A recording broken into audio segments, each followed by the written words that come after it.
Quran nomor satu, baru pendapat ulama. Kita ikutin semua pendapat ulama. Tanpa ulama kita nggak bisa punya ilmu sekarang juga. Tapi pendapatnya bila berbeda dengan Quran, ya kembali ke Quran.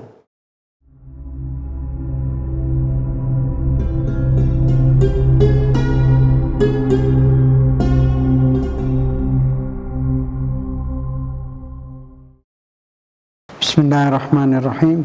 Alhamdulillah. Puji dan syukur kehadirat Allah Subhanahu wa taala. Salawat dan salam keharibaan Nabi tercinta Muhammad sallallahu alaihi wasallam pada keluarganya yang suci dan disucikan, serta kepada sahabatnya yang baik lagi setia. Assalamualaikum warahmatullahi taala wabarakatuh. Waalaikumsalam warahmatullahi wabarakatuh. Alhamdulillah kita masih hidup, masih menikmati bulan Ramadan. Tahun depan insya Allah masih dapat lagi, insya Allah, tapi bisa juga enggak. Umur bukan di tangan kita, di tangan Allah. Jadi kalau Ramadan yang datang enggak ada, mungkin ini Ramadan terakhir buat kita, mungkin. Tapi insya Allah ada lagi. Kalau memang umur panjang itu menjadi lebih baik buat kita, semoga dipanjangkan oleh umur kita. Kalau tidak panjang umur lebih baik buat kita, ya kita ridho, terserah Allah saja. Jadi alhamdulillah masih dapat Ramadan kita ya. Terus kalau dapat Ramadan, kenapa itu? Apa itu? Bulan Ramadan itu apa untungnya itu? Ya kan? Dapat pahala banyak itu. Baik, pahala itu apa? Kalau orang main bola kan ketahuan, pahalanya udah ketahuan, dapat piala. Kalau sekarang duit banyak main bola itu, semua kan ketahuan. Sekarang kita dikasih tahu pahala, tahu nggak pahalanya apa? Sama Allah dikasih duit tapi dikasih piala. Dikasih apa kira-kira? Surga ya. Iya. Terus surga itu ada apa di sana? Bagaimana keadaan di surga? Kalau kita yakin, kita akan khusyuk, akan rebutan. Kalau orang tahu pahalanya puasa dan sebagainya itu besar, rebutan. Kalau orang tahu beramal baik itu pahalanya besar, pemberian dari Allah luar biasa, mungkin subuh-subuh udah pada berebut di sini mau nyapu masjid, membersihin masjid. Misal masjidnya alhamdulillah bersih, ada masjid lain kalau nggak bersih berebutan ingin nyapu. Kalau tahu apa yang dikasih Allah nanti, sayang kan nggak tahu orang. Kalau tahu rebutan. Datang ke sini ini kuliah kayak gini, kalau tahu hadiahnya dari Allah luar biasa nanti itu, dan diri kita berubah jadi sangat baik, rebutan penuh nih sampai nggak muat kalau tahu. Contohnya gini deh, ada guru, muridnya pengen tahu apa sih itu pahala itu. Muridnya ada 3 orang, dibawa ke gua gelap apa terang? Gelap kan? Gelap. Dia masuk, kakinya nginjek-nginjek benda-benda keras. Nah, apa ini? Yang kan nggak lihat, gelap. Batu kali. Iya batu. Tiga-tiganya nginjek batu. Terus yang satu ogah ngambil, buat apaan batu? Satu lagi ambil sedikit. Satu lagi ambil banyak. Udah, kantongin. Sampai di luar, ternyata yang diambil itu, yang keras-keras itu bukan batu, emas. Setelah tahu di luar emas, nyesel nggak nih orang? Yang nggak ngambil, nyesel. Yang ngambil dikit, nyesel. Yang ngambil banyak, nyesel. Kalau itu ambil semua. Itu contoh apaan? Bapak duduk di sini, nggak tahu bagaimana sayangnya Allah. Apa yang Allah sediain dia di surga ntar. Duduk aja di sini berapa jam? Kalau tahu rebutan, pahalanya itu luar biasa. Pahalanya luar biasa. Kalau tahu, tapi kan batu. Kirain batu, padahal emas. Menyenangkan. Ini yang perlu dikasih tahu sama anak-anak semua. Pahala dia nggak tahu apaan itu pahala. Hidup senang. Orang semua pengen hidup senang nggak? Tuhan nggak bikin senang di dunia, nggak bikin bahagia, nggak ada. Silahkan cari. Capek Lim Sulyong udah nyari bahagia tuh, ngumpulin harta sabrek-abrek, nggak pernah senang, capek dia ngumpulin terus, akhirnya mati, ditinggal tuh. Nah sekarang di sana dapat batu dapat apa dia? Siksa. Nah itu dia. Apa yang kita kerjain di sini, itulah hidup kita nanti di sana begitu. Nah ini 11 bulan kita ini sudah pernah disampaikan. Sekarang diri kita itu ada dua, ada zohir, ada batin. Allah juga zohir, batin. Yang zohir apanya Allah? Bikinannya matahari, kita ada, bukti Allah ada, karena zohir. Ciptaannya zohir, zatnya yang batin. Kita juga badannya kelihatan, kitanya yang asli nggak kelihatan, batin. Kan bilang saya zen, yang dilihat nih badan saya, benda mati, bukan saya. Bungkusan, ini bungkusannya, saya ruh. Mata melihat, telinga mendengar. Kalau ruh saya keluar, namanya mati. Matanya bisa lihat lagi nggak? Bisa dengar lagi nggak? Jadi yang hidup jiwa, bukan badan. Badan cuma bungkusan. Kalau baju kotor, cuci. Kalau badan kotor, mandi. Kalau jiwa kotor, pikiran dan perasaan kotor, minum rinso. Enggak. Sucinya pakai apa? Puasa.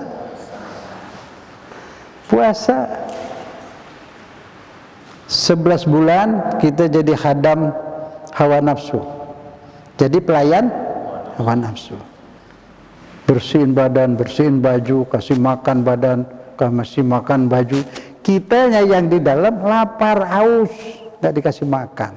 Nah itu maka hidupnya susah.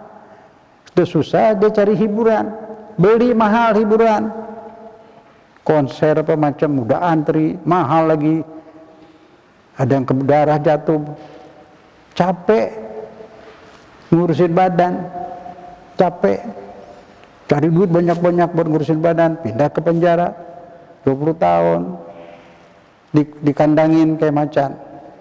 Di macan kan dikandangin bahaya. Ini di orang dikandangin bahaya. Di negara diambil terus. Jadi itu ngurusin badan. Yang ini lapar. Jiwa kita, perasaan kita, pikiran kita lapar. Makanannya apa? Kasih makan, baru dia senang, tenang. Makanannya apa? Ini sekarang lagi makan ini. Buat ruh. Bukan buat badan, buat ruh. Ntar keluar dari sini nyesel nggak? Enggak. Orang nyesel dari tempat maksiat, keluar dari tempat maksiat, nyesel nggak? Nyesel. Kalau keluar dari belajar gini, enggak. Senang, tenang. Itu makanan ruh. Kalau ruhnya nggak dikasih makan, nggak sholat, nggak puasa, nggak taklim, susah hidupnya, hatinya yang susah. Walaupun duitnya banyak, walaupun di istana. Cari obat, cari penghibur. Dan ini bukan hiburan, melupakan hidup. Narkoba, whisky, jalan sana jalan sini, tetap aja sumpah lupa sebentar, pada gitu susah lagi hidupnya. Cari hiburan lagi. Kenapa orang makan? Lapar. Kenapa minum? Haus. Kenapa cari hiburan? Karena susah hati. Kalau kita senang hati, cari hiburan nggak? Enggak. Butuh hiburan nggak butuh. Mau diajak lihat konser? Nggak butuh. Bukan hiburan itu. Hiburan kita ini sekarang. Sholat, zikir, baca Quran. Udah, kalau begitu, Allah yang pengasih dan penyayang. Karena kita ini semua 11 bulan lamanya ngurusin badan. Melulu. Ada juga yang baik, ngurusin ruh, dia sholat, dia sedekah, dia apa itu bagus juga. Alhamdulillah. Bapak Ibu ngurusin badan juga, ngurusin ruh juga. Cuma sekarang ditambah sama Allah supaya ngurusin badannya lebih intensif, lebih bagus lagi, dikasih bulan puasa. Coba aja lihat. Hei kamu 11 bulan capek jadi kuli badanmu, jadi budak, diperintah oleh hawa nafsu, 11 bulan nurut. Sekarang Allah kasih kesempatan untuk lebih banyak ngurusin ruh, dan badan stop dulu. Dari mulai tadi fajar stop, jangan sarapan, ya kan, jangan makan, padahal halal, sekarang jadi diharam. Kenapa? Lagi mau manjain jiwa, ya. Tekan dulu badan, urusan badan, karena habis lebaran boleh tekan, bukan yang haram, yang halal juga nggak boleh kalau siang, untuk ngurusin ruh yang banyak. Ruhnya naik pangkat, jadi habis lebaran tuh naik pangkat di sisi Allah, naik makom, karena selama bulan puasa lagi neken keinginan, ditekan itu, jangan semua keinginan diikutin, tekan sama puasa, jadi nanti keinginannya nggak meluap-luap 11 bulan, setahun kemudian. Keinginan itu bahaya, kalau diturutin terus manja dia, manja, kolok badan kita itu. Sekarang ruh perlu nggak diturutin kemauannya? Hah? Itu yang diri kita yang asli ruh, yang lebih wajib kita ikutin, manjain ruh, kasih apa yang dia ingin. Di lagi puasa ini manjain ruh, neken keinginan, nafsu. Biasa ngerokok, enggak bisa, sanggup. Di luar puasa bisa nggak suruh berhenti ngerokok? Nggak bisa. Saya dakwah di Banten sana, di Palimping, malam, sana sampai malam, kalau mulai jam 1, hujan besar nggak bisa pulang, tunggu di rumah yang dekat masjid. Kira-kira sejam kemudian istrinya datang, Pak Haji, anak sakit, tolong beliin obat. Hujan, terpilok besok. Gak mau. Kira-kira 2 jam kemudian rokoknya habis. Kok lagi nggak ada rokok? Keluar hujan-hujan beli rokok. Anak sakit nggak mau. Dijajah nggak? Dijajah nikotin. Atau duit sedikit, dan yang orang yang pemasukannya sedikit, duit sedikit, rokok. Anaknya nangis minta apa, nggak dikasih, beli rokok. Ditulis di bungkusan rokok, ini rokok berbahaya, merusak kesehatan. Dibaca, dia ngerti, tapi tidak paham. Ada apa di situ sampai begitu beratnya penjajah nikotin namanya. Orang banyak nggak sadar dia dijajah. Udah gitu apa, rokok itu kejam. Kalau dia ngisep rokok gudang garam, diisep rokok lain nggak enak. Supaya laku terus, ditaruhin apa di situ?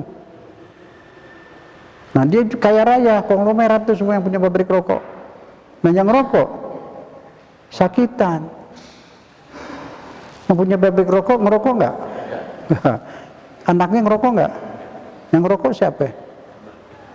Supir-supir, orang-orang yang nggak mampu sedekah buat orang kaya, tukar sama racun. Nah sadar nggak tuh orang? Dikasih kesadaran juga susah.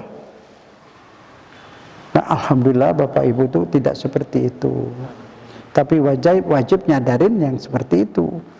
Nah sekarang ilmunya gimana? Ini kita mau sampaikan, nitip buat yang belum mau ke masjid. Sambil ngobrol sampein, dakwah wajib, jangan dibiarin, kasihan. Ya kan? Saya kan pusing dakwahnya ke orang baik terus. Yang baik yang datang semua. Nah itu yang belum baik, yang belum taklim gimana? Nah yang hadir sampaikan, sebab mesti meluas. Yang ngaji gini orang Islam paling 20%, yang 80% itu nggak ngaji, nggak ngerti agama, nggak kenal Tuhan. Wajib banget amar ma'ruf, yaitu amar ma'ruf. Datang ke tetangga, kenalan, terus dakwah deh, dakwah, sampaikan. Jangan ajak ke mazhab, bikin pusing. Terserah dia kalau mazhab, yang penting dia sholat, dia ibadah, kholas. Mau NU silahkan, mau Muhammadiyah silahkan. Jangan dakwah kepada mazhab, dakwah ngajak orang kepada Allah. Gitu. Mazhab itu bikinan manusia, bukan agama. Agamanya Islam. Di Quran ada nggak suruh ikut mazhab? Di hadis ada nggak? Di Quran ada suruh ikut siapa? Qul in kuntum tuhibbunallah fattabi'uni. Suruh ikut Nabi Muhammad. Nabi Muhammad. Yang disebut sunnah Nabi. Terus dapat apa kalau ikut sunnah Nabi? Ikut Nabi. Qul in kuntum tuhibbunallah fattabi'uni yuhbib. Apa upahnya? Apa pahalanya? Kan kita sering disebut pahala. Sekarang pahalanya apa kalau ikut Nabi Muhammad? Kata Allah, satu, pahalanya dapat cinta Allah, dicintain oleh Allah. Pengen dicintain siapa? Allah. Pengen cintain suami juga boleh, dikit tapi dia nggak punya apa-apa. Yang paling kaya siapa? Kalau dicintai Allah, yang paling kuat siapa? Kalau dicintai Allah, dia maha kuat. Ada yang mau ganggu kita, diselamatin. Yang ganggu kita tahu-tahu stroke, kitanya nggak tahu. Jadi Allah maha kaya, dia paling kuat, dia paling kuasa, dia paling rahim, dia paling baik. Nggak kepengen dicintai sama Allah, puji surga dia. Pengen nggak dicintai Allah? Ikut Nabi Muhammad, gampang doang kok. Satu, kedua apa lagi upahnya, pahalanya? Yaghfir lakum dzunubakum, diampunin semua dosa. Jadi pahalanya dosa diampunin, terus dicintai oleh orang. Sekarang berebut cinta pejabat, berebut, ada pengen dicintai Jokowi, ada yang cintai sama Pak ini, cintai semua, itu bangga banget, salaman aja udah bangga, ya kan? Nah terus dia kaya nggak? Enggak, dia digaji oleh rakyat. Rakyat bayar pajak nggak? Bayar. Naik angkot bayar loh pajak dia. Pakaian yang kita beli itu semua dipajak. Apapun yang kita beli sudah dipajak. Jadi kita nggak butuh. Yang kita butuhkan, tolong ini dipahami betul. Yang paling kita butuhkan siapa? Barang ramai-ramai siapa? Allah. Itu butuh kepada Allah. Dia yang punya dunia, dia yang punya surga, dia yang punya neraka. Kalau mau iman baik, kurangi ketergantungan kepada selain Allah. Kurangin, kalau perlu gunting, putusin. Nggak butuh. Yang kubutuhkan Allah. Baru itu namanya beriman. Kalau masih butuh kepada selain Allah, lebih butuh kepada yang lain, belum sempurna iman. Itu setengah agak syirik.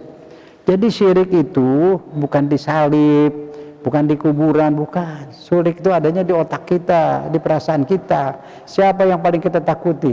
Ada yang lebih kita takuti selain Allah? Itu paling takut kepada Allah, paling harap kepada Allah, paling cinta Allah, baru yang lain. Itu iman. Bukan mazhab. Silahkan mazhab apa aja nggak apa-apa, asal beriman. Iman yang benar. Kenal Allah. Saya perlu ngajar di mana? Para Madinah, macam-macam. Saya tulis sini alif lam lam ha atau a l l a h. Ini apa ini bapak-bapak? Allah. Bukan. Ini tinta di papan tulis. Saya tulis tinta sama papan tulis, bukan Allah. Tulisan Allah. Kenal Allah nggak cukup dengan tulisan. Mengenal siapa itu Allah, itu siapa? Allah itu siapa? Yang bikin segala apa yang ada. Segala apa yang ada bikinan Allah. Manusia cuma ngaduk. Pesawat terbang seluruh isinya bikinan Allah. Ada timah, ada pasir, apa semua bikinan Allah. Gak ada yang bukan bikinan Allah. Manusia tidak bisa menciptakan apa-apa. Semua milik Allah. Jadi ada orang tanya, Pak Ustadz, ulama zaman dulu, Ustadz saya nggak mau sholat. Nggak mau sholat, nyembah Allah nggak mau. Nggak boleh. Boleh. Tapi kamu jangan tinggal di tanah Allah, di negeri Allah, cari negeri lain. Ada nggak negeri lain yang bukan bikinan Allah? Nah, itu. Satu lagi juga begitu, saya nggak mau beriman.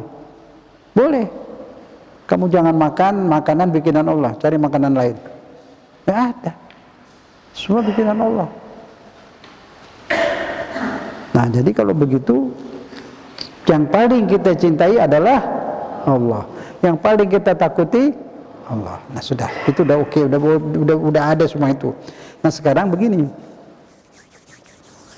ada ruh, ada jiwa ya, yang dikasih makan dua, badan dikasih makan materi, ruh bukan materi, jadi makanannya sholat, zikir, ngaji, ya.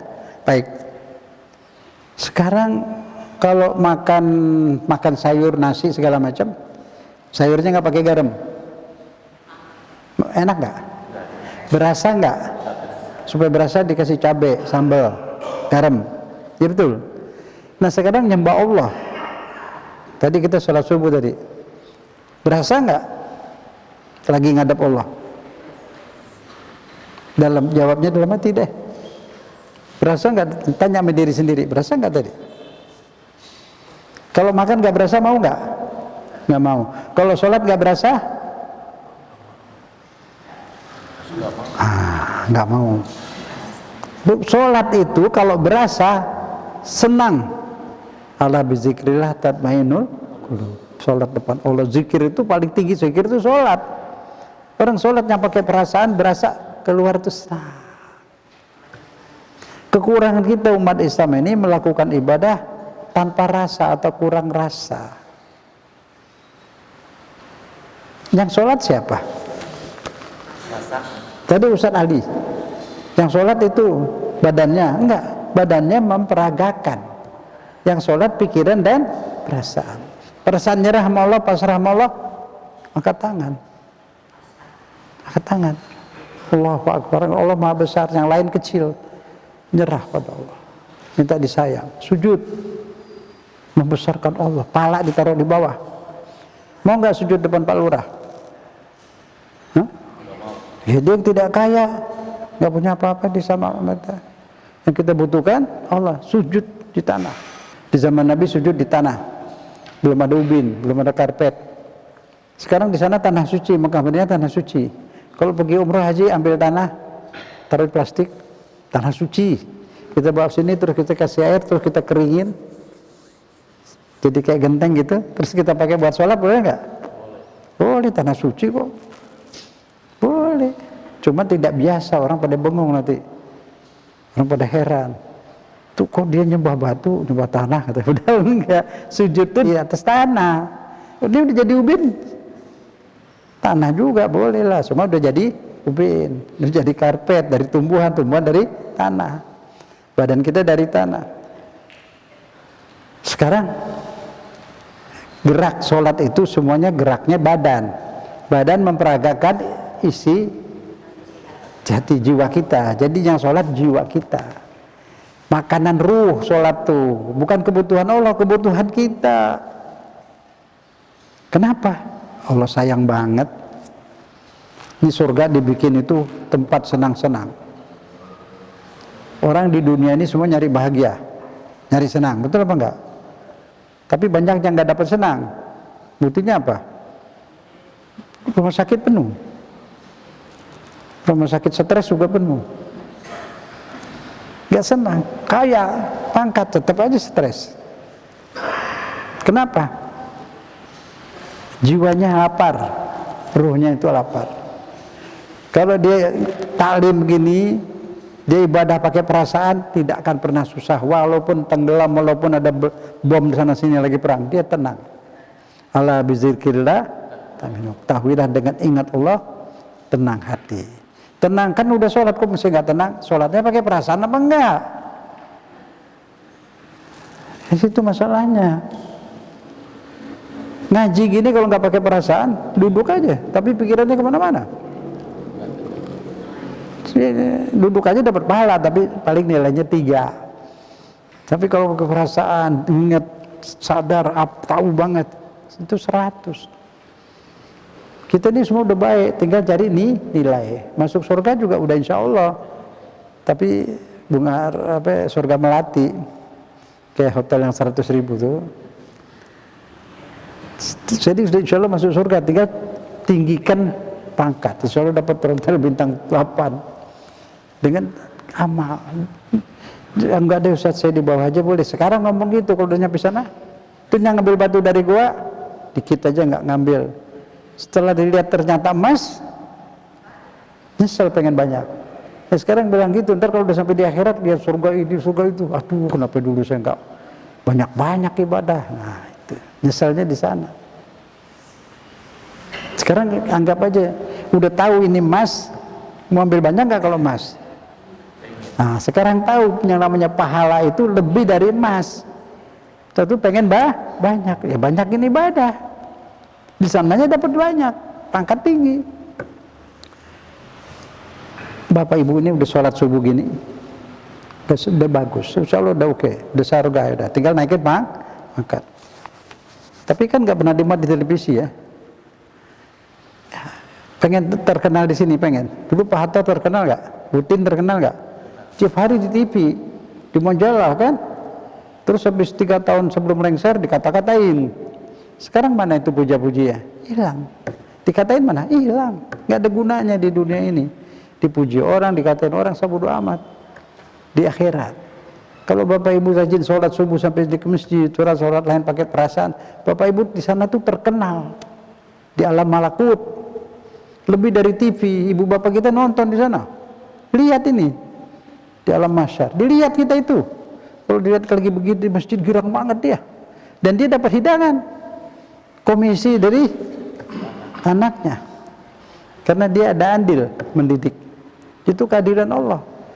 Jangan kira enggak tahu di zaman Nabi ada anak yatim miskin, kerjanya ngembala kambing orang, ayahnya udah meninggal, jadi dia ngurusin ibunya sakitan, dia kerja dihidupin ibunya, ngasih bantu ibunya, gendong kalau ibunya jalan diurus lah.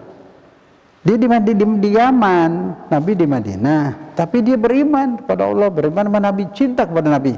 Tadi kalau cinta Nabi kan ikut Nabi tadi dapat apaan? Dapat ampunan dan dapat cinta Allah, dapat cinta Allah. Jadi dia terkenal di sana itu, di alam sana. Kayak orang-orang sekarang itu, artis itu di TV disiarin kan, itu di dunia lain lagi. Ini terkenal, ibu bapak ini di sana terkenal. Di alam malakut, arwah-arwah, malaikat-malaikat itu pada tahu semua. Jin yang soleh juga tahu. Tuh orang soleh itu. Ini si di Yaman ini namanya Uwais Qarani. Uwais namanya Uwais. Ceritain mana anak ya, Pak ya, itu. Namanya Uwais Qarani. Apa? Uwais, pengembala kambing. Kalau di dunia nggak dikenal, orang bikin selamatan juga nggak diundang. Nggak diundang, nggak terkenal. Tahu-tahu di langit terkenal. Buktinya apa? Nabi di Madinah, dia ini saling cinta. Nabi jadi tahu, dia tahu. Dia saking cinta sama Nabi itu sekali-kali dia permisi sama ibunya, "Mah, saya udah ngumpulin duit mau ke Madinah, pengen ketemu banget sama Rasulullah. Jangan nak, tunggu, aku masih susah, masih butuh kamu." Oh iya mah. Jadi ditahan cintanya sama Nabi karena bakti pada ibu. Setelah ibunya meninggal, setelah dikuburin udah segala macam, ada 7 hari 40. Ada siapa sih bilang nggak ada? Emang dia baca surat kabar di zaman Nabi kan nggak ada surat kabar, nggak ada TV. Riwayat yang nyampaikan itu ada kan putus, banyak perang. Ada doa, cuman caranya beda. Bebas cara membacanya, bebas cara ngedoain yang bebas itu. Yang formal tuh sholat, nggak boleh dirubah, nggak boleh ditambah, nggak boleh dikurangin. Di luar sholat ada yang namanya amal soleh. Amal soleh itu nggak disebut di Quran, di hadis, hukumnya amal soleh. Disebut ada sebagian. Maksudnya apa amal soleh itu? Seragam amal yang soleh, ya harus, nggak perlu dalil. Maulid itu bidah apa sunnah? Tidak bidah, tidak sunnah. Amal soleh itu baca riwayat Nabi, ceramah, ngajak bersatu, ngajak berbuat baik. Jadi amal soleh. Ketika yang ceramah kampanye, ngatain yang situ, ngatain yang sunnah, beradu, itu bukan amal soleh, amal salah. Namanya maulid, tapi amalnya prakteknya salah. Itu tergantung cara mengadakannya. Bisa saja merek-mereknya soleh, perbuatannya tidak soleh. Itu bukan yang harus pakai dalil. Nah itu saudara kita satu itu salah mengerti dia. Setiap ibadah yang tidak diamalkan Rasul bid'ah, setiap bid'ah sesat, setiap sesat masuk neraka. Tidak diamalkan Rasul. Sholat Jumat ibadah enggak? Fardu kan? Pernah enggak ada dalil Nabi pernah khutbah Jumat pakai bahasa Jawa? Atau bahasa Sunda, atau bahasa Indonesia, atau bahasa Inggris? Enggak ada. Berarti bid'ah. Nah, berarti dia yang bilang kita bid'ah, dia bid'ah juga. Berarti dia masuk neraka, kita masuk neraka. Surganya buat orang Hong Kong. Otaknya di mana itu? Kalau bikin surga kan mesti ada ngisi. Nah, pilih deh siapa yang pantas ke surga. Nah, ini orang semua Islam udah pantas, tinggal kan yang udah begini baik, tinggal nyari apa? Pangkat. Soalnya udah ke surga. Itu nakutin orang terus, soalnya kita ini semua nggak ada yang bener ibadahnya. Dan dia beda juga, dia pidato pakai bahasa Jawa, khutbah Jumat pakai bahasa Jawa, kan beda juga. Tidak bid'ah. Amal yang baik tidak bid'ah. Kan mau dakwah kalau saya sini pidato khutbah Jumat pakai bahasa Arab, ngerti nggak? Tidak. Ya, terus apa gunanya pidato kalau nggak ngerti? Kan yang disuruh bukan pidato, disuruh menyampaikan itu mesti pakai bahasa orang yang ngerti. Jadi perintahnya berdakwah, bukan pakai khutbah. Kalau orang bisu gimana dakwahnya? Yang hadir bisu semua.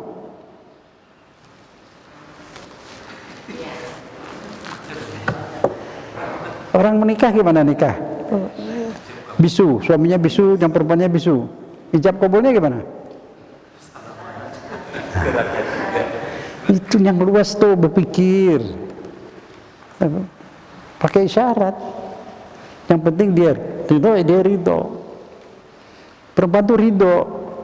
Di zaman Nabi, perempuan ijab kabul. Ijab itu siapa yang ijab? Yang ngomong duluan siapa? Yang perempuan. Cuma diwakilin ke bapaknya kan? Yang laki nerima. Ya kan? Jadi yang ngelamar siapa? Yang perempuan. Yang laki yang nerima. Cuma karena perempuan di kita malu, wakilin bapaknya, wakilin penghulu. Kalau perempuannya hadir di situ, tutup aurat, boleh nggak? Boleh. Dia kok yang kawin, menyatakan dia mau, memang pilihan dia. Jadi kalau kawin model datuk maring gitu tidak sah. Dipaksa untuk bayar utang. Siti apa namanya? Hah? Nurbaya. Dipakai Nurbaya supaya buat bayar utang. Bapaknya ayo mau. Dia disuruh di dalam aja, kasih kuasa ke bapak, tapi dipaksa. Kalau orang bikin surat kuasa di bawahnya apa? Demikianlah surat ini kita buat dalam keadaan sehat, sadar, tidak ada paksaan. Yang namanya perikatan tidak boleh ada paksaan. Tapi kalau perempuan itu juga kawin gak pakai ridho ibu bapak, nggak boleh juga. Senang dua-duanya lah, gitu. Orang nggak doyan makanan aja dijejelin, susah. Ini dia nggak suka dipaksa, nggak boleh itu. Jadi artinya amal soleh itu amal yang tidak salah. Amal salah pasti tidak soleh. Beringatan maulid sah, tapi kalau minta bantuannya maksa, dosa. Atau ceramahnya mecah belah, ngapirin sana umat Islam sini, mazhab A ngatain mazhab B, itu jadi dosa. Orang ada yang kurang lebih salah, Allah tuh pemaaf. Jangan kita salahin. Saya itu yang bilang ini bid'ah, terus dia juga bid'ah. Saya bilang, Ustadz itu khutbah Jumat pakai bahasa Indonesia tidak bid'ah, Ustadz, tidak masuk neraka, Ustadz orang soleh, dakwah, walaupun Wahabi, nggak apa-apa, masuk surga lah, sholat, puasa. Nah, nakalnya jangan kita ikutin, nakalnya nyalain orang terus, jangan ikut. Tapi dia tetap Islam, dia ibadah, dia puasa. Jangan mau dipecah belah itu dosa, membenci Muslim karena beda mazhab, dosa banget. Sini yang kita, yang asli diri kita ini apa? Suci. Nah, Allah sayang, dikasih puasa, kesempatan, ini begini, ini nafsu, ini fitrah. Tuhan bikin jiwa kita itu dibekalin fitrah itu peri kemanusiaan. Jiwa kita tuh punya peri kemanusiaan. Allah udah bikin aslinya itu baik banget, ini hati baik, nggak tega, senang yang adil, senang yang benar, senang yang bagus. nggak suka yang bau, nggak suka yang kotor. Kalau manusia udah suka kotor, LGBT misalnya, udah nggak punya peri kemanusiaan. Nah, kita disuruh Allah jadi orang asli terus dengan puasa ini. Ini kan tadi. Kalau orang jahat tuh nafsu di atas, fitrah di bawah. Kalau yang itu namanya ammarah bisu di Quran. Itu ilmu jiwa menurut Quran. Kalau orang-orang yang belajar ilmu jiwa itu dia bukan belajar jiwa, belajar tingkah laku. Yang tahu jiwa manusia cuma Allah. Allah di Quran sebut, itu namanya ammarah, jiwanya ammarah. Nah, ini yang lawama, ntar sholat, ntar enggak, ntar ngambek gitu. Nah, nanti karena puasa, ini nafsu diapain lagi puasa? Disetres, ditekan. Tadi pengen sarapan kan? Pengen ngopi pagi kan? Enggak. Setiap dia minta apa-apa kita enggak kasih. Kita tekan nih keinginan ini nafsu. Dari menit ke jam ke hari terus sampai sebulan udah ada di bawah. Ini kita manjain nih jiwa kita nih. Jiwa kita manjain.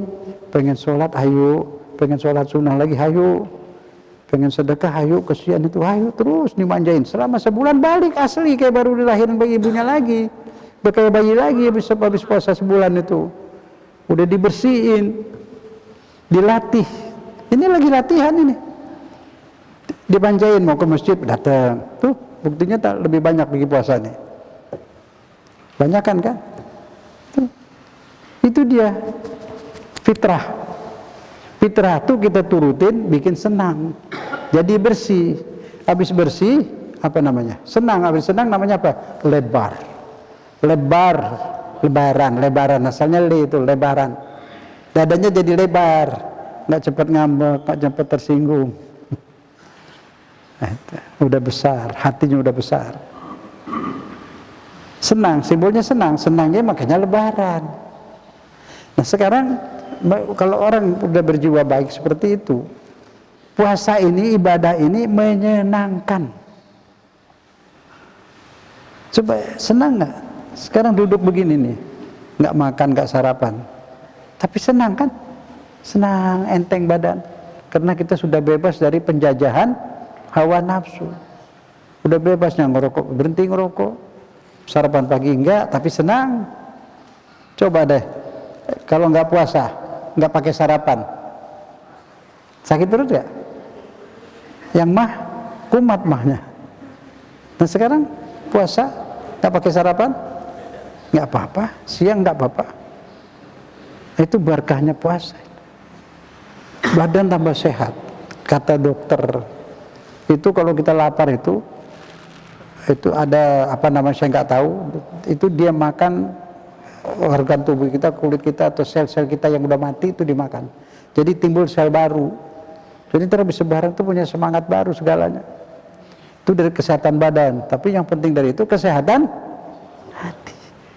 Kita tekan, habis lebaran udah tertekan, gak bakal muncul lagi. Mau marah, jangan lagi puasa. Nanti udah lebaran gak marah lagi, udah hilang. Mau iri, jangan lagi iri, bersih. Dilemesin supaya nafsu turun. Ini konsep dari Allah, karena Allah sayang dikasih puasa itu. Disayang supaya apa? Supaya fitri, bersih. Kalau udah bersih, karena gak bakal masuk surga kalau hati tidak bersih. Allah maha suci, surganya juga suci. Yang jiwanya kotor, kalau badannya kotor gak apa-apa, mandi. Kalau jiwanya kotor mau masuk surga gak bisa. Nanti surga kosor, surga tuh steril, gak ada kuman, gak ada bakteri, gak ada WC, gak ada toilet, bersih semua. Nah kita membersihkan diri seperti mandi, sholat juga membersihkan diri. Cuma ini puncaknya ini puasa praktek langsung. Kita dilatih kayak orang lagi apa tuh training, praktek langsung sebulan, enak, diturutin nih, enteng lagi. Mau bangun malam enteng, enak. Mau sedekah enak. Sedekah itu nggak perlu kaya, semampunya. Sedikit pun 2 sen, 1 sen udah nggak ada sebuang sen itu.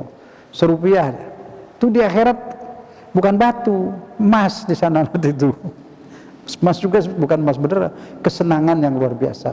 Penghargaannya dari Allah itu tinggi. Itu. Mau apa sih yang nggak masuk akal juga di sana bisa. Pengen punya pesawat terbang, boleh. Maunya dari burung, boleh. Udah bikin burung panjang sekilo, lebarnya setengah kilo, 500 meter. Di dalam burung itu ada restoran buat makanan, ada kulkas, ada kolam renang buat bersenang-senang. Naik deh, siapa minta dapat itu. Lebih dari itu bisa. Mau bu? Punya burung gede. Nah itu di surga kan Tuhan maha bisa, bikin apa aja bisa. Apa yang kita inginin dikasih. Disebut di Quran surat Fussilat. Apa mau dikasih? Pengen nggak? Nah, sudah terusin puasa. Bersih. Jadi meninggal itu yang meninggal ini jiwa bukan badan. Badannya dikemanain? Kuburan. Buat makanan cacing. Ya kan? Nah, jadi yang diri kita yang mana? Yang nggak mati, ruh nggak mati, hidup di sana. Bentuknya kayak kita begini, tapi nggak bisa dipegang, kayak asap gitu. Tapi nanti pakai badan lagi. Pas mau ke akhirat pakai badan lagi. Di surga badannya lain. Ini kan badan buat 100 tahun. Nah, kalau udah 120, 100 tahun juga udah apa? Udah bongkok. Udah keriput. Nah, jadi kalau ruh karena dia abadi nggak pernah tua. Umur nol. Ustaz umur berapa? Mana badan saya apa sayanya? Kalau sayanya 0, nggak ada umur. Di akhirat selamanya hidup. Kalau badan ya. Nah sekarang yang kita lebih sayangin, lebih cintain, badan apa ruh? Ruh. Mau belanjanya buat badan lebih banyak apa buat ruh lebih banyak? Buat anak belanjain ruhnya apa belanjain badan lebih banyak? Yang lebih diperhatiin, dua-duanya diperhatiin. Badan dimandiin, lebih diperhatiin, lebih dibersihin badannya perlu. Kalau ruh yang kita bersihin, kita perhatiin seperti badan, langsung masuk surga. Gak pakai pengadilan, langsung. Di Quran, qad aflaha man zakkaha, beruntung orang yang mensucikan hatinya. Banyak di Quran. La yanfa'u malun wala banun illa man atallaha biqalbin salim. Asy-Syu'ara 8889. Di akhirat nanti harta semua nggak ada gunanya kecuali yang datang menghadap Allah dengan jiwa yang selamat. Selamat dari riya, selamat dari benci, selamat dari kikir, selamat dari iri. Itu kode di Quran semua itu. Saya tidak akan nyampaikan ajaran kecuali dari Quran. Sudah bertahun-tahun. Karena itu yang harus dipegang. Itu pegangan kita Quran. Susah. Kalau belajarnya nggak ke Quran repot, nyimpang nggak berasa. Saya mau buktikan takut nggak diterima karena udah sudah membudaya, udah susah. Padahal menyimpang dari Quran. Apa? Ada. Bisa sampaikan terima boleh, nggak juga nggak apa-apa. Puasa itu di Quran nggak ada di Quran puasalah sampai maghrib, tidak ada. Cari sampai botak nggak ada. Yang ada apa? Al-Baqarah 187. Yang bawa HP coba buka. Yang laki juga coba Al-Baqarah 187. Saya mau kasih contoh aja. Al-Baqarah 187. Buktiin Quran nomor 1 baru pendapat ulama. Kita ikutin semua pendapat ulama. Tanpa ulama kita nggak bisa punya ilmu sekarang juga. Tapi pendapatnya bila berbeda dengan Quran ya kembali ke Quran. Ulama nggak salah pada zaman dia dulu. Coba baca dulu deh. Dihalalkan bagimu pada malam hari puasa bercampur dengan istrimu. Mereka adalah pakaian bagimu dan kamu adalah pakaian bagi mereka. Allah mengetahui bahwa kamu tidak dapat menahan dirimu sendiri, tetapi Dia menerima tobatmu dan memaafkan kamu. Maka sekarang campurilah mereka dan carilah apa yang telah ditetapkan Allah bagimu. Makan dan minumlah hingga jelas bagimu perbedaan antara benang putih dan benang hitam, yaitu fajar. Kemudian sempurnakanlah puasa sampai datang malam. Sampai apa? Sampai datang malam. Sempurnakanlah apa? Puasa. Sampai datang malam. Sampai malam. Sekarang kita buka puasa udah malam belum? Kita buka puasa sudah malam belum? Belum. Nah, saya ingin buktikan, kadang-kadang kita itu nyimpang nggak berasa, karena kita mainnya di fikih terus. Fikih boleh, Quran juga dipelajarin, Quran ditinggalin. Padahal Quran itu yang wajib dipelajari. Banyak yang lain, bukan itu aja, itu satu dulu. Tapi saya nggak berani ngomong dari dulu, kenapa? Ya pasti saya disalahin, karena udah terbiasa begitu. Nah, sekarang mau ikut Quran apa enggak? Waktu musyam ilal lail. Arti lail itu apa? Malam. Malam itu gelap. Lailatul Qadar apa? Malam Lailatul Qadar. Ini ilal lail. Disuruh puasa sempurnakan sampai malam. Bedanya dikit kok. Juga jangan salahin yang sampai maghrib, biarin. Enggak salah, insyaallah puasanya diterima dan sah. Tapi kalau kita mundur sedikit supaya sempurna. Pengen nanti ke sana bukan batu lagi, emas. Tapi kalau mau ngasih tahu yang lain pelan-pelan, jangan sampai ribut, jangan pecah belah, jangan sampai maghrib juga sah, Allah terima. Cuma kalau ada Quran atau Allah sampai gelap, ya kita ikutin, lebih baik ikutin apa enggak? Apa salahnya mundur dulu? Ya sholat maghrib dulu, maghrib kan udah, ya udah sholat maghrib, kan beda maghrib sama lail. Mundur, tapi jangan ngomong kan. Kenapa? Saya pengen sholat dulu deh, ntar baru buka. Batalin dulu aja takjil, nggak ada itu takjil. Saya dari kecil nggak pernah dengar takjil, baru berapa tahun ini. Nggak ada dari dulu, nenek moyang kita nggak ada tahu takjil. Tahu bahasa Arab juga apa? Takjil itu kalau takjil pakai ain segera. Kalau takjil pakai hamzah pakai alif mundurin. Yang di sini nyebutnya takjil bukan pakai alif. Berarti artinya mundur, malah dicepetin. Memang udah susah. Itu di depan Halim tuh, kampung apa itu? Ada masjid namanya Al-Ahzab. Di depan itu tuh, apa? Pabrik ban Tirup. Persis depannya. Tulet itu. Saya turun, saya kasih tahu pokoknya ini. Oh iya, dicabut media. Udah saya jalan, ada lagi ustadz yang lain. Oh, jangan dengerin itu ustadz sesat itu. Pasang lagi. Tahu nggak arti ahzab? Di Quran ada diterjemahin. Arti ahzab itu koalisi, komplotan Yahudi, munafikin dan Quraisy menyerang Nabi di Madinah. Hizb itu satu partai, Hizb. Ahzab berapa partai, berapa golongan menyerang Nabi di Madinah. Itu namanya, orang yang nyerang itu namanya ahzab. Koalisi, Amerika sekarang koalisi nyerang sana pakai Amerika, Inggris jadi satu. Paham ya tuh? Nah, dia pakai lagi nama ahzab. Emang nama Quran sih, surat Quran. Dia pikir berkah double dari Quran. Tapi lihat artinya dulu. Nah, di Pondok Gede dulu tahun 80 juga ada itu madrasah Al-Baqarah. Tapi dikasih tahu nurut. Sebenarnya Al-Baqarah artinya sapi betina. Ya di Quran, ya tapi sapi, masa yang sekolah sapi? Diganti. Di Quran juga ada jahanam, masa mau tulis masjid jahanam?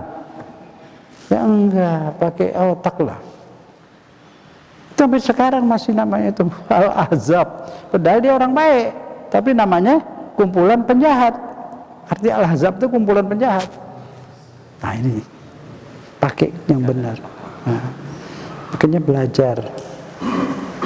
Enggak apa-apa lah, itu juga jangan disalahin. Saya juga sekarang ke situ lewat ketawa aja. Ya nggak mau ya udah, insya Allah Tuhan maafin karena dia nggak sengaja, tidak niat.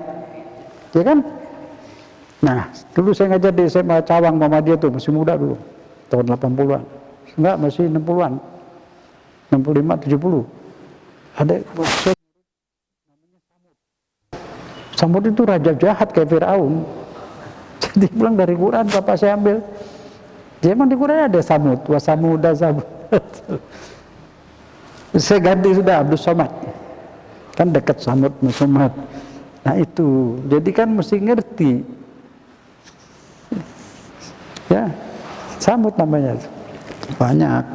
Kalau yang lainnya nggak bahaya kita biarin, ada yang namanya arba'in. Artinya 40. Karena ada buat idah. Nah, buat idah. Jadi kita kembali ke sini.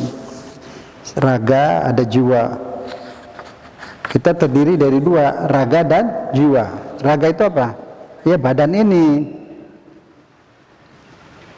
Yang mati badan. Jiwa kita nggak mati, ruh nggak mati. Kenapa? Pantulan dari ruh Allah. Subhanallah. Maka itu ruh kita tuh kangen sama Allah. Kalau nggak dibawa kepada Allah, susah. Minum whisky terus, narkoba terus. Makanya kalau orang Islam ibadah, laki, perempuan dan sebagainya, dia tenang, nggak butuh hiburan. Makanya orang-orang dulu tuh kayak Wali Songo, lihat, tinggalnya di mana Wali Songo? Di bukit-bukit. Karena dia nggak mau didatengin orang, mau nyendiri. Dia mau Allah aja. Tapi dia dakwah. Dan dakwahnya berhasil. Jawabnya besar, orang zaman dulu tuh kan ahli silat, juga jagoan-jagoan. Itu Wali Songo. Dakwah berjuta-juta orang masuk. Ikut, diajak susah, diajak bangun malam, diajak nggak makan bulan puasa. Atau kata Cina tuh orang Indonesia ini sah, diajak nggak makan, diajak susah mau. Itu kalau Belanda kasih roti, kasih apa? Ya jarang yang masuk Kristen sedikit. Tapi semua masuk Islam. Kenapa? Karena Wali Songo yang dakwah itu orangnya lurus, jujur. Jadi orang senang dan ada berkah. Dakwahnya jadi diberkati Allah. Kalau dakwahnya mengumpulin orang untuk cari masa, untuk partai, udah lain lagi. Di Quran itu surat Yasin apa? Ittabi'u man lam yas'alukum ajra. Ikuti dakwah yang tidak punya pamrih. Kalau orang datang suruh milih partai ini, dia lagi dakwah apa lagi kampanye? Kampanye. Dakwah ngajak orang kepada Allah dari seluruh nabi itu. Kemudian itu ada jiwa, ada 3 di halaman 2 ya, dari yang judulnya menikmati rasa ibadah. Kita kembali menikmati rasa ibadah. Makan berasa nggak? Berasa. Kalau nggak berasa, nggak nikmat. Sholat kalau nggak berasa tidak nikmat, tidak bikin hati tenang. Jadi supaya hati tenang, tenteram, setiap ibadah mesti dirasain, mesti berasa. Berasa lagi menghadap Allah. Sekarang berasa lagi ngapain nih di masjid nih sekarang? Lagi berasa, lagi menerima ajaran Allah dari Quran. Berasa. Jadi nggak ngelamun, betul-betul diresapi. Berasa, pahalanya besar, mana lagi puasa, ngantuk, habis begadang malam, habis sholat tahajud. Indah. Bulan Ramadan itu semua isi Ramadan itu ibadah. Sekarang lagi double ibadah nih. Lagi dengerin ayat Al-Quran, lagi puasa lagi. Ibadah dalam ibadah. Ya kan? Double ya? Iya. Nah, ini membuat tenang. Ntar keluar dari sini lega, senang. Jadi segala itu pakai rasa. Kalau tidak ada rasa susah. Saya nggak mau sebut semua. Mesti ada rasa. Belajar zikir pakai rasa. Zikir nggak pakai rasa kebiasaan. Subhanallah, subhanallah, subhanallah, pikirannya kemana-mana. Sah juga, pontennya 3 merah, rapotnya merah itu. Tapi kalau kayak perasaan, rasa. Lagi muji Allah bersama Allah, rasa. Yang sholat itu rasa, yang zikir rasa. Yang nggak ada itu yang hilang itu rasa sekarang. Maka jadi begini, rasa nikmat, rasanya nikmatnya rasa puasa ada nggak? Berasa nggak? Nikmat, senang. Kalau bukan pengen udah sepanjang tahun puasa aja lah, enak hidup, nggak dijajah, bebas, nggak dijajah kopi, nggak dijajah nasi goreng. Keinginan itu yang bikin kita susah. Ini sekarang diajar sama Allah untuk bisa mengendalikan keinginan. Iya, kalau udah lulus hidup senang, bebas dari didikte. Kita punya keinginan sendiri, nggak pakai di hawa nafsu. Kita yang pilih keinginan kita, bukan dia yang pilihin. Si Khonas itu orang narkoba itu yang pilihin siapa? Khonas. Dia jadi kacungnya Khonas.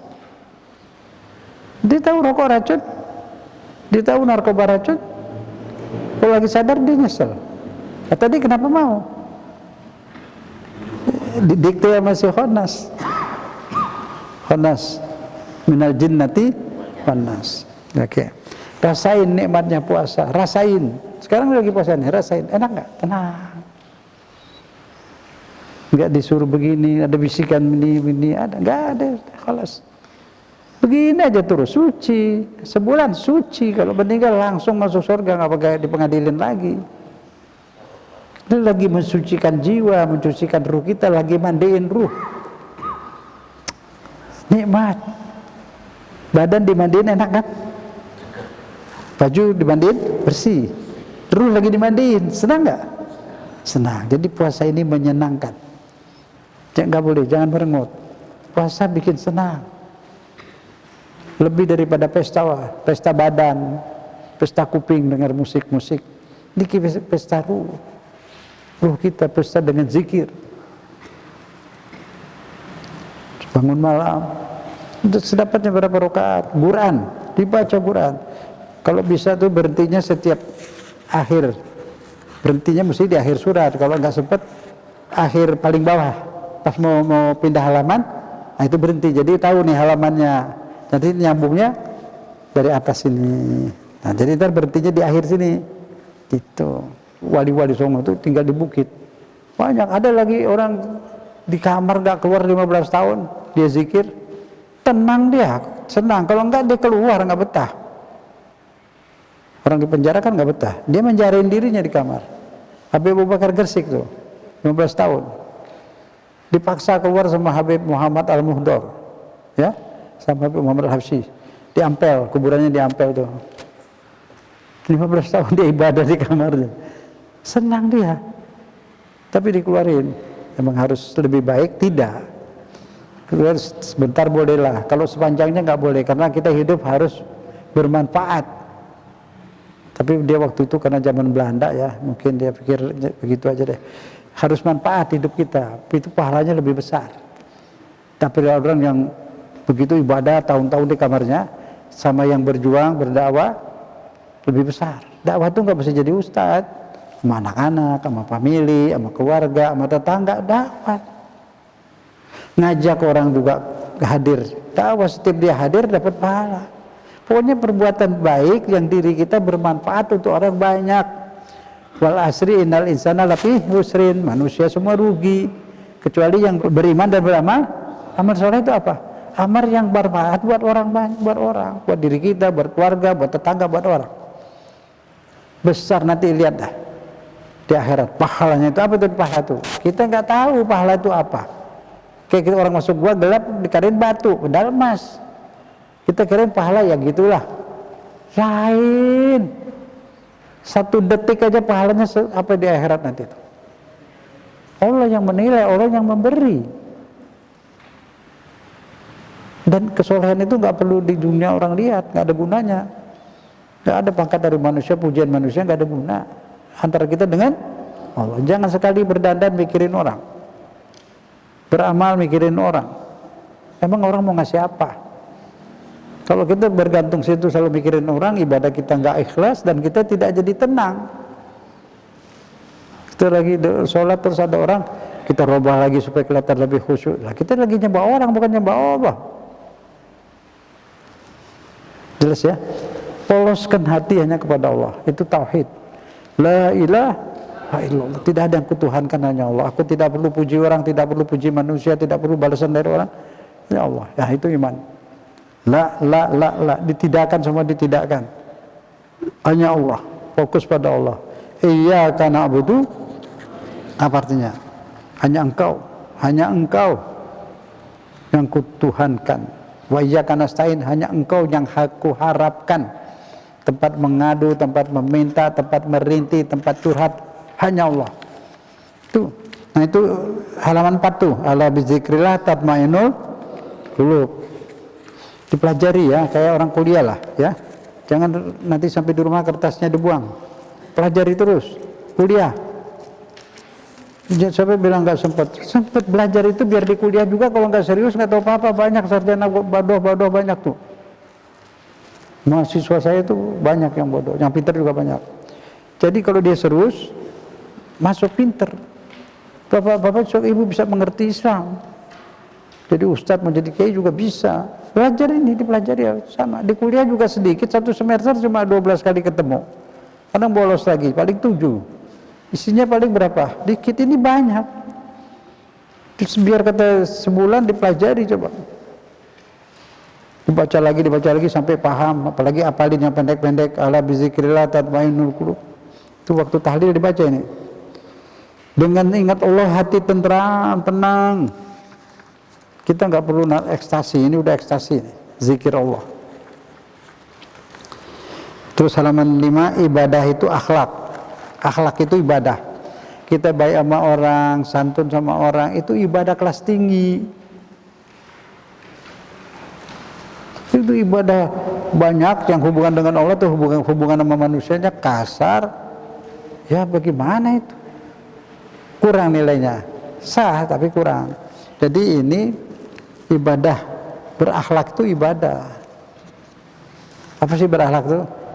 Menghormati orang. Terus kita sering dengar nama sabar, kalau apa-apa kan sabar. Kita sabar Pak, sabar Bu, gitu kan? Pernah dengar kan? Suruh sabar, Bapak dengar. Caranya gimana? Dibilangin nggak caranya? kita nyebut sabar. Cara mau supaya sabar gimana? Saya kasih kuncinya. Pasti bisa sabar. Mau? Kuncinya niat mau mengalah. Mengalah itu menang. Sama anak juga. Ada satu orang tuh anaknya tuh ngelawan macam-macam, kasar, keras, nggak nurut, nyakitin bertahun-tahun. Gimana Ustaz? Sabar. Ya Ustaz udah banyak semua orang bilangin sabar. Kamu ngerti nggak sabar gimana? Ngalah. Kamu ngalah. Selama ini kamu sama anak, dia nakal kayak gitu, kamu caranya kasar, ya kamu nakal juga sama dia. Dia kesel, gak cinta, gak terbuka hatinya, ditutup, bandel terus. Caranya gimana? Kamu ngalah, baikin terus, baikin, peluk, saya sayang kamu, saya tidak marah, cuma memberitahu karena saya sayang. Kalau saya nggak sayang, saya masa bodohin. Kamu disayang, saya sayang banget sama kamu terus. Kita nyerah, ngalah, akhirnya dia juga ikut ngalah. Kita keras, dia tambah keras.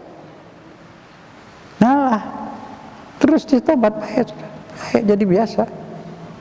Begitu, orang punya perasaan dan pikiran. Kalau domelin terus dia merasa dibenci, tambah jadi. Kita juga waktu kecil kan nggak mau digituin. Coba aja, ngalah. Suami istri juga, mana yang duluan yang ngalah? Wah kalah terus Ustaz, kalah kita. Enggak, yang ngalah malah menang. Kalau mau nundukin suami, ngalah. Suami mau nundukin istri, ngalah terus. Ustaz udah ngalah terus, enggak, pasti dia manusia, dia akan berubah. Lagi orang tukang ngomel-ngomel, kalau kita ngalah, kita diemin aja, ternyata jangan, biasa aja baik-baik. Besok-besok dia nggak ngomel lagi. Kenapa? Karena dia capek ngomel-ngomel, dicuekin. Dan dia nggak ngomel lagi. Tapi kalau kita jawab ke tengah, tambah jadi. Berarti mengomelnya diterima. Coba aja. Ntar kalau dibilang, kamu kok dimarahin kok begini, diam aja. Lah, emang tadi lagi ngomel? Saya nggak tahu. Nyerah dia. Gitu. Terus puasa menghidupkan fitrah. Kita punya hati itu dari kecil itu murni. Anak kecil itu belajar bohong gugup, masih ada fitrah, ya. Nah itu dihidupkan lagi. Kita kembali kepada Allah harus murni. Allah ciptakan kita itu murni. Bayi itu murni, nggak bisa bohong. Udah kita kena pengaruh lingkungan, jadi kadang-kadang berubah. Nah ini kesempatan puasa dibersihkan lagi supaya seperti bayi lagi. Maka itu Idul Fitri. Kita kembali suci. Nah, mensucikannya pakai apa? Puasa ini. Puasanya dimanfaatin betul-betul. Hindari ribut, hindari kesel, hindari sebel, hindari marah, nyerah. Nyerah berarti apa? Ngalah. Lagi puasa ngalah deh. Nanti habis puasa udah pintar, bisa ngalah terus. Nah, sekarang belajar ngalah. Walaupun kita bapak berpuasa di rumah, tidak, tetap sekali ngalah itu menang. Contoh coba bertengkar suami istri nggak mau ngalah, sama-sama capek, sama-sama merengut, sama-sama sebel, sama-sama sakit hati. Sampai kapan mau begitu? Rugi dua-dua. Kalau kita ngalah terus, kalau kita ngalah nih, kesel nggak? Nggak rugi, apa yang dirugiin? Untung. Jadi nggak kesel, nggak sebel, dia marah-marah nggak mempan, kebal. Kenapa kebal? Karena emang udah nggak mau maafin aja udah. Enak hidup. Nggak mempan dimarahin, nggak mempan dibenci, nggak mempan dikatain, nggak mempan difitnah. Jadi kita berpikiran kita udah nggak ada dunia ke akhirat. Mau di sini susah kayak mau apa, ntar di surga senang, wassalam. Oh itu diceritain jelek, biarin, mau dianggap apa kayak ntar kejutan di akhirat. Kejutan loh di akhirat, banyak yang dikira baik banget ternyata tidak. Banyak yang dianggap sepi, betul soleh dia. Di akhirat pangkatnya tinggi, kejutan tuh banyak. Nah ingat itu, ini banyak kejutan. Jadi orientasinya mau pikirin apa kata orang, apa kata Allah? Beneran? Senang hidup. Orang yang susah itu yang mikirin apa kata orang. Dandan bisa setengah jam. Ntar orang bilang begini, ganti aja deh, terus ganti lagi mikirin orang. Kita kalau sepagi puasa ini nggak ada itu semua, hati tenang, senang. Tuh, apa lagi tuh?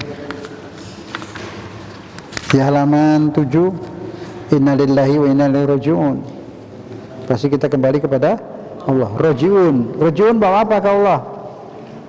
Pahala, jangan. Pahala udah berangkat. Ini kita duduknya pahala nih. Udah jalan, udah masuk ke komputer Allah langsung. Kalau dosa, sama Allah ditunda. Gak langsung dimasukin komputer. Ditunda kali dia mau tobat. Suruh malaikat tuh, tunda dulu. Ini terus jalannya ini terus. Nggak bisa dibawa. Nyampe duluan. Amal kita tuh nyampe duluan. Yang dibawa apa? Ya yang kembali ruh dong, jiwa dong. Kembali Allah. Nah sekarang kembali kepada Allah, jiwa kita ini bisa nggak diterima Allah? Apa dibuang? Iya kan? Bisa diterima kalau polos, bersih, biqalbin salim. Nah, kan itu deh. Jadi taruh di dunia sama Allah, terus dilatih, dikasih latihan, bersihkan kembali. Bawa ngadap kepada Allah, qalbun salim, hatinya bersih. Qad aflaha man zakkaha, banyak di Quran itu ayatnya itu. Kalau itu ilmu tasawuf itu dari Quran, nggak pakai ilmu tasawuf, memang ada di Quran semua, ikut Quran. Semua di Quran isinya suruh bersihkan jiwa. Kalau jiwanya kotor nggak mungkin dibawa ke surga, nggak mungkin. Gini deh, gampang, contoh gampang. Dulu banyak orang apa gembel namanya di kolong jembatan. Pakainya kotor, mukanya kotor, dong nggak mandi, terus bau ya. Nah orang itu coba Ustadz Ali datang cari satu, tutup matanya, gotong, taruh di mobil. Terus pesen hotel di kamar bintang 5, yang bagus, yang cakep. Terus matanya bawa, terus masukin ke hotel bintang 5, yang spraynya tuh bersih, cakep. Buka matanya terus suruh tidur situ. Mau nggak dia tidur? Nggak mau. Kotor Pak Sepa, nggak bisa Pak, dia nggak mau. Dia tahu dirinya kotor itu bersih. Nah begitu juga ke surga. Apa orang yang kotor, jiwanya kotor bisa ke surga, dia juga nggak mau. Sering kan bilang, nggak dengar artis saya bilang, ah biarin saya mau ke neraka. Banyak kan? Kelihatan itu. Jadi yang bersih nggak usah dandan, yang didandanin ruh, yang dikasih makan ruh. Ini lagi makan di restoran nih, restoran ruh, enak nggak? Lezat kan? Rasain coba, enak nggak? Ini restoran ruh, makanya pada betah tuh. Udah berapa jam tuh? Betah kan? Lezat, nikmat. Ini makanan ruh. Nah kalau pengen kenyang, ruhnya banyak makan, ntar zikir lagi, baca Quran lagi, cobain deh kalau nggak enak. Capek dong kalau ngasih makan badan melulu. Ruh terkejar tuh, dosa-dosa kita yang lalu bisa diampunin semua. Diampunin Allah. Amilus solihat, al hasanat yuzhibnas sayyiat. kebaikan-kebaikan kayak gini, menghilangkan, mentipek segala dosa. Kesempatan. Kita nggak tahu bulan depan masih bisa, tahun depan masih bisa ketemu puasa lagi apa enggak, apa wafat. Kalau wafat udah bersih, alhamdulillah, langsung surga Firdaus. Ya Allahnya begitu, wajar dong. Orang mau ke istana aja mesti bersih kok. Mana pakai dasi, mandinya entah berapa kali itu. Ini mau ke surga, bukan mau ke istana. Surga, nggak tahu itu surga kayak apa. Nggak bisa dibanding. Bapak jadi ganteng semuanya, nggak tua, muda terus, nggak kotor, nggak pakai mandi, udah bersih terus, nggak pakai minyak wangi, udah harum terus, nggak ada rumah sakit, nggak ada sakit, nggak ada toilet, nggak ada buang air besar, buang kecil, nggak ada, tahak juga nggak ada malam, nggak ada waktu, karena nggak ada malam, nggak ada waktu, langgeng terus, nggak ada ibadah, nggak ada kerja. Bu doyan minum air, bu jus mangga nggak doyan? Sana minum jus mangga, gelasnya nggak usah dicuci, gelasnya itu jus itu, jusnya itu gelasnya, telan aja, nggak ada cuci piring, nggak ada kerja. Nah, coba mau betah di sini terus, mau pengen pindah ke sana? Ah iya, apa mau pindah ke Pondok Indah? Ngapain di situ juga susah. Pindah ke mana? Nggak ada perang, nggak ada gosip, nggak ada orang ribut, semua orang senang, senyum semua. Salam, salam, salam. Wa tahiyatuhum biha salam. Saling memapa satu. Aduh, nggak tahu sih, dikirain batu, emas. Nggak tahu surga tuh kayak apa. Allah tuh baiknya kayak apa, nggak tahu, makanya nggak cinta sama Allah. Kita bisa terangin sedikit. Kalau Allah bocorin, wah repot, nggak ujian dong. Makanya nggak dibocorin, nggak dikasih lihat nih surga kayak gini, nggak dikasih gambaran dikit aja. Itu kayak gitu emang, nggak ada kuman, nggak ada bakteri, nggak ada penyakit, nggak ada sakit, sehat terus, cakep terus, ibu-ibu cantik terus, tambah terus, mencantik tambah cantik, bapak ganteng-ganteng terus, nggak bosan, berubah terus, muka baru lagi, pemandangan baru lagi, pohon-pohon, air terjun, malah disebut di Quran ada khomer, whisky, tapi tidak bikin sakit, pusing, nggak ada. Sungai susu tapi nggak lengket, subhanallah. Itu kemewahan yang tanpa batas. Masih sih nggak kepingin. Allah bisa bikin dunia, pasti bisa bikin surga. Dunia dia bisa bikin. Udah tinggal dikit lagi. Pada capek itu jiwa mutmainah ya, jiwa yang tenang, harusnya begini begitu. Lihat aja dari diktat ini, nggak bisa diterangin semua. Tapi ini di halaman 9 cerita orang yang kerja keras, rapat sana, rapat sini, ke jalan sana, tidurnya juga kurang, nyari duit. Banyak, begitu udah banyak banget, mati. Kerja keras karena tidak ibadah, kerja kerasnya buat masuk ke neraka. Alhamdulillah. Cerita dikit ya, dongeng ya, tapi udah pernah dulu, mungkin lupa. Dulu bapak ibu ada orang kaya, rumahnya bertingkat gitu, gede, bisnis mewah. Sebelahnya rumah tukang gado-gado, sebelahnya orang Jawa. Nah itu tukang gado-gado sore pulang taruh gerobaknya, masuk ke dalam, keluar lagi, bawa suling, kan ada tuh. Istrinya di sebelah, nyanyi lagu Jawa, nyanyi berdua, satu suling, satu nyanyi, tiap sore. Di rumah yang tingkat itu, yang kaya, istrinya itu dari balkon ngelihat, dilihat, aduh enak banget dia berdua mesra. Ini aku duit banyak, segala ada, tapi jarang ketemu sama suami. Suaminya sibuk, terbang sono, berangkat sini, rapat sono, rapat sini.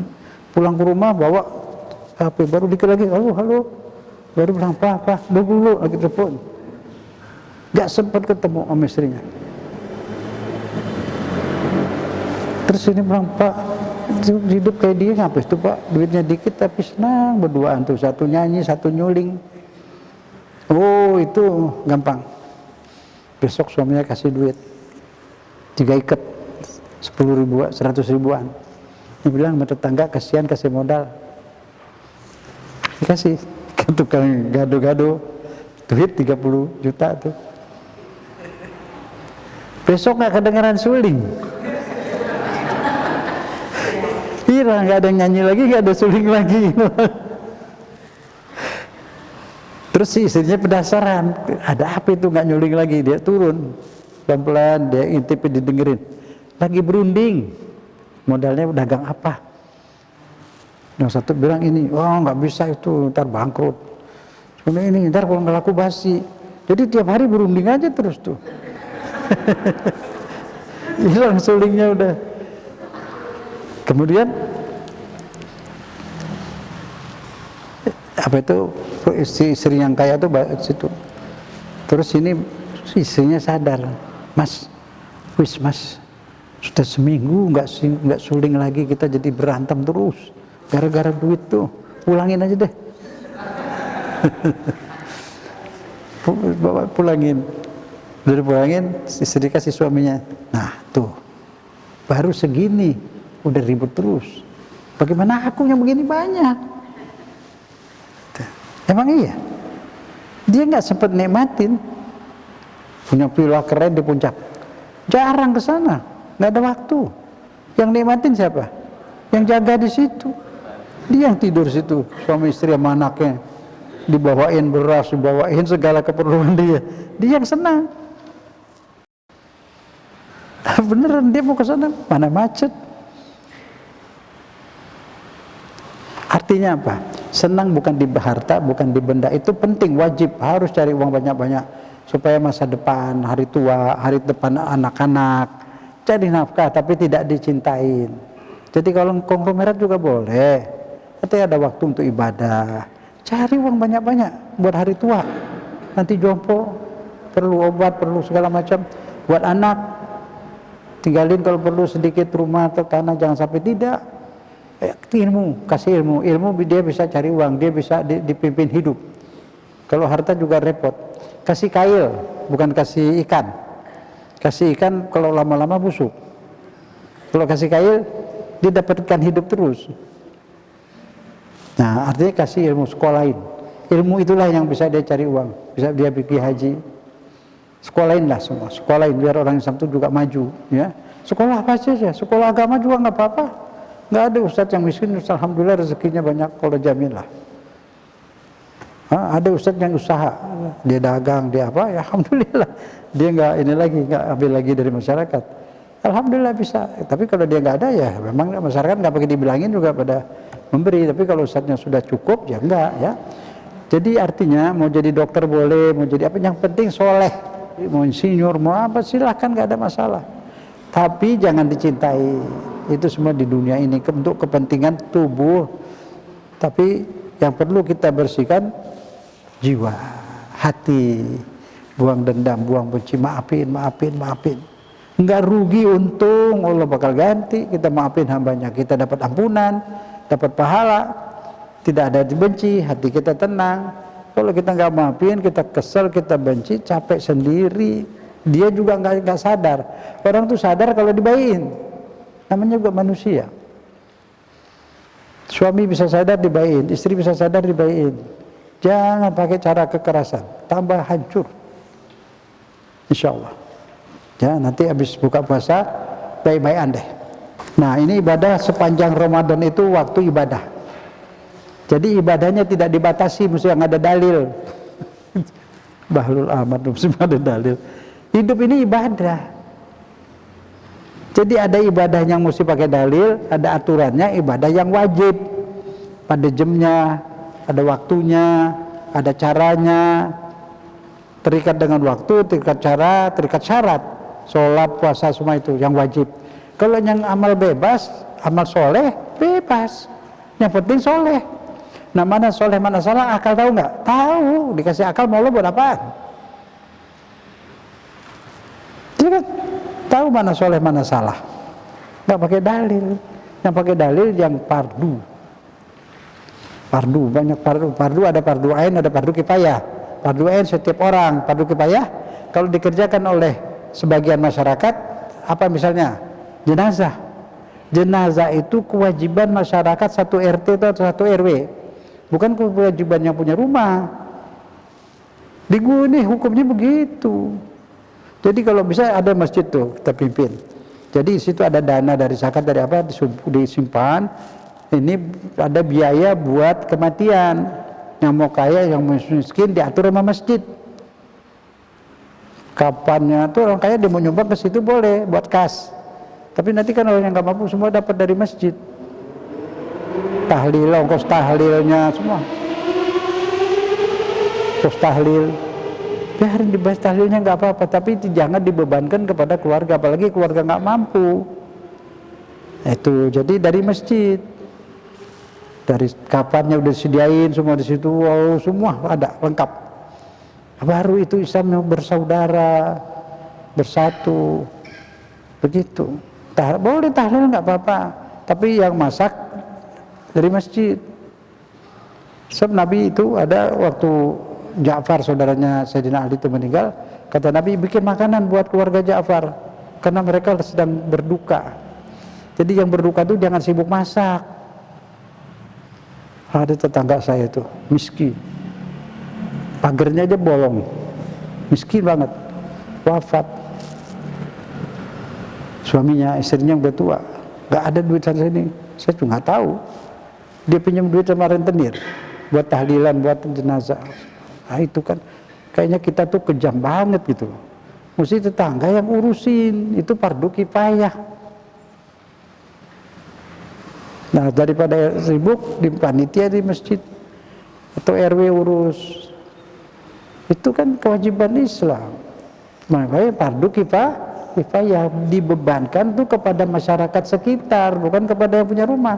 Nah kalau yang punya rumah kaya dia udah beresin, ya lah dia urusan dia lah. Tapi kalau yang nggak mampu, nggak diurus sama yang sekampung, dosa sekampung tuh semua. Kan fardu kifayah. Maka itu harus ke Quran, ke sunnah Nabi, hadis, tahu. Itu jadi contoh aja tuh, lihat di Quran puasa sampai apa, sampai gelap. Tambahinlah 12 menit tuh, mundur 12 menit sholat maghrib dulu, tapi jangan dibawa diskusi rame-rame di luar, janganlah. Jadi kelas saja buat kita ya. Kalau nanti yang mau ngerti, kira-kira dia paham baru. Tapi juga supaya nggak ribut, saya mau sholat dulu. Gitu. Sebelum mengerti dia susah. Biar tunjukin Quran belum paham. Ini jangan saya keluarin udah berapa tahun, baru saya berani keluarin. Billahi taufiq wal hidayah. Wassalamualaikum warahmatullahi wabarakatuh.